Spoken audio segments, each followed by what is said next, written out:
Ayan, ka-wonder, kuha tayo ng gulay kahit maulan. Ayan, meron tayong sting beans or sitaw as you see. At ayun pa ang saging.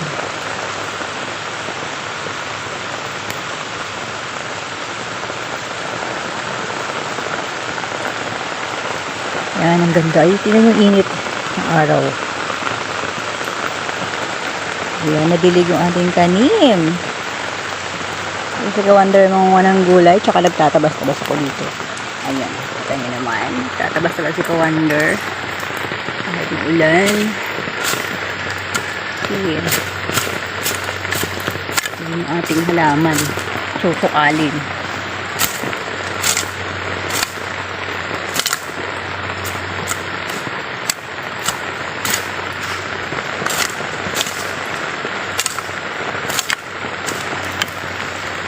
Ayan natin itong gulay.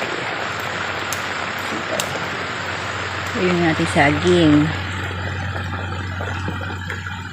And the saging is here. Nakatukod. Ay, nakano na siya. Natusok na.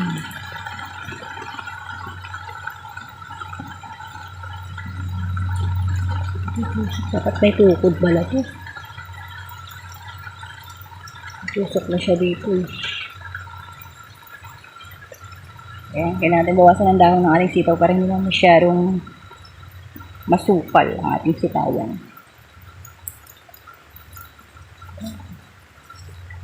Yung iba maliliit pa.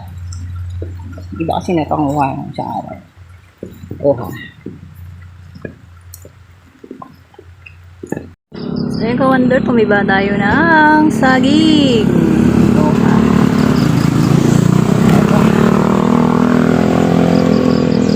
Kasi may hinog na siya.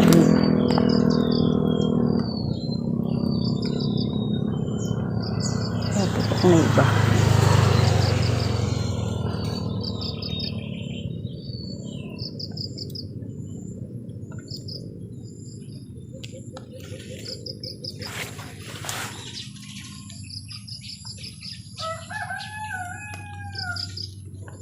Ibubuka muna natin siya.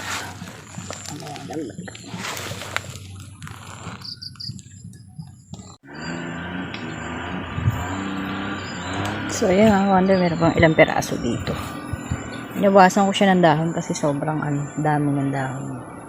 Yung vitamins ng papuntang bunga sa dahon na napunta. Kaya yung nakita nyo, ilan na halangan may dahon dyan. Oha. So, ayan, may sitaw na tayo pang gulay. Diba, malaking bagay na yung may time tayo sa bakuran.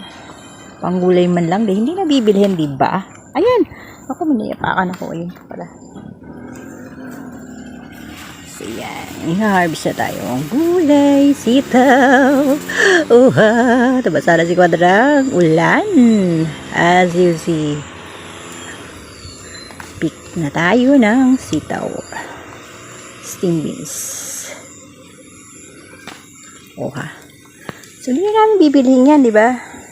Panggulay na namin yan. Pabulang lang. Meron ka lang sibuyas, luya, at asin. Oha. Sita with matching patola.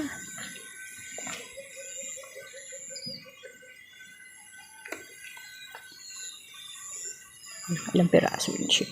Di pa kami napadaan yan. Mas malaki pa siya.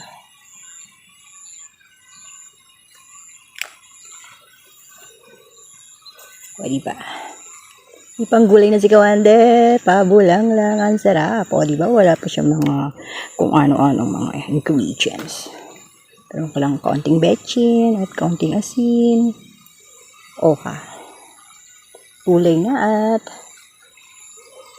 kunin ko na nga rin to kasi matatagalan ako bago bumalik dito. Mga ilang araw na. Gulang na to. Ayan, naglag pa bulaklak. Ayun, meron pa pala dito. Ayun, meron pa isa. So, yun yung na-harvest natin. Yun yung ating mais. So, yun yung na-harvest natin. Ay, saging. Ayan, na-harvest tayong saging. Ayan, hinog na siya. Hinog na siya mga ka-wonder ko. Kaya pinitas ko na siya. Kasi tutukain lang siya ng ibon. So, ayan. Mamaya babalik natin. Dadaan natin yan. O, ha. Tapusin muna natin ang ating trabaho. So, let's go. Uwi na tayo at tanghali na. So, yan. Dala ni Commander ang kulubit. So, yan. Ay. Kunin natin yung ating na-harvest na saging. O, kain siya. Tsaka yung kaunting sitaw. Sa panto dadali ni Commander.